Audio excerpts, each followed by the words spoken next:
তো আমার পাশে একটা সিঁড়ি আছে, আমি আর এখান থেকে হলো কর্ণফুলী 12-তে উঠতে হবে। তো আমি এখান থেকে ওইটা হলো কর্ণফুলী 12 দেখাবো।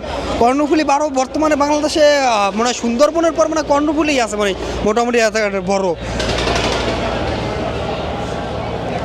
তো আমি এখান থেকে আসলে একটু নুয়ে টুয়ে গেলাম। প্রথমে আসলে নিচতলাটা দেখাই, তারপর আপনি দোতলাটা দেখাবো। কর্ণফুলী 12 লঞ্চ, অনেক বড় লঞ্চ।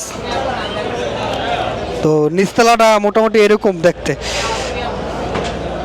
তো আমরা এখন নিচতলাটা পুরোটা একটু আপনারা দেখতে চান। আমরা তারপর যাবো যে 2 তলায়, ঠিক আছে? 2 তলা থেকে যাবো 3 তলায়, 3 তলা থেকে ভিডিও শেষ করে দেবো আর কি। তো এটা হচ্ছে একদম নিচে, মানে দেখেন মানুষ এভাবেই আসলে তার গন্তব্যস্থানে যায় আর কি, মানে শুয়ে আরামে বসে। আপনারা হয়তো দেখলে মনে করবেন এই খেতার খেতা নিয়ে যাইতে আছে, কিন্তু আসলে জিনিসটা খেতার কাটি না, মানে তারা খুব আরামে শুয়ে বসে হলে যাইতে পারতেছে।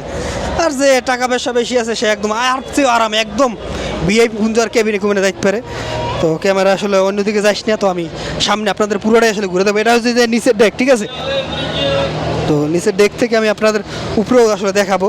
তো আমি আসলে পিছনের ধারটা একদম দেখাই আসি। তো পিছনের ধারটা একদম দেখাই আসি লঞ্চের।